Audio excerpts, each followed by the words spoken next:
So let's look now at inserting a parts list using the structure option, the structure workspace in AutoCAD Mechanical. Now I've stayed in the mechanical workspace, you'll notice, but I'm using the mechanical browser to build a structure in my drawing.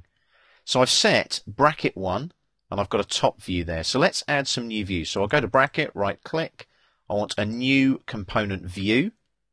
So I'm going to go for the side view. So I'll type in side there. Select objects. Well, it's those objects just there. So I want to get that polyline there. Right click to confirm, and the base point will be that end point there. So there's my side view. So the front view is going to be here. So again, bracket like so, right click, new component view, and this will be the front view. So just press enter. There's the component there, the polyline. Right click to confirm, and that midpoint snap, so shift and right click and midpoint, is going to be the base point. I now have a new component, my column. So I go to here, right click, new component, and the new component name this time will be column. Like so, enter. And the new view name will be top, enter. So there's the components there, like that, right click to confirm, and it's a shift and a right click and a midpoint snap again. I'll zoom in just to get the correct midpoint right there. So there's the top view of my column. So what I need to do now, column there, right click, new component view, and I need the side view this time, like so, and the component is that polyline there, so I'll right click to confirm that, base point is that end point there. Last but not least, column 1 again, right click, new component view, and it is the front view, so I just press enter, it's that polyline there, right click to confirm, and the base point again, shift and right click, midpoint snap, just there. So I now have a bracket and a column with top, side and front views.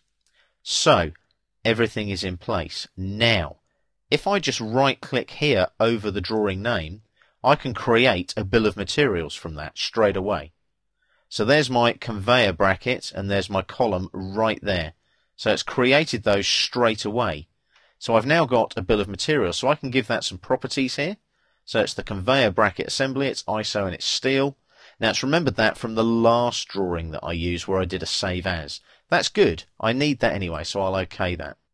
I can actually rename this here, so that will also become conveyor bracket assembly there, just so it's consistent more than anything else. Make sure your naming's consistent. So we've got column there. I'm going to rename this one though. I'm actually just going to edit it slightly. So I'll just double click in there. I don't want conveyor bracket like that. I just want bracket like so and enter. Now you've got a description there. I'll put a description in here as well. Just column like that and enter. Standard there. We want ISO. So let's put all this in, and also material there. It's going to be steel. So that's all in there. So I'll apply all of that and OK that. So I've now got a bill of materials created from my mechanical browser instead. So if I now go to the A3 landscape tab like so, I need to insert my parts list. So my bill of materials is already done, so I go to table, parts list, I just press enter to accept conveyor bracket assembly there on the command line, and you'll see there's only one column there. So why is that? That's probably taken that from the previous drawing. Not to worry, we can easily update that at any time. So what I can do here, you'll notice I can insert columns. I can update all of this, so we're going to give it a parts list name. So we go conveyor, and it will be bracket assembly. I'll insert the title like that as well. It doesn't matter that there's only one object there right now. That's not a major problem. I'll apply that and I'll OK that. There's my parts list. I'll just click there like so. I'll bring that into the middle, and there's my parts list there. There's my column. As you can see, I've got one column and it's ISO and it's steel, and it works in exactly the same way as if I was doing it the other way and inserting a parts list from a bill of materials. So you can see there that it all works in exactly the same way. The only difference is that I'm working here from the model and using my structure in my mechanical browser.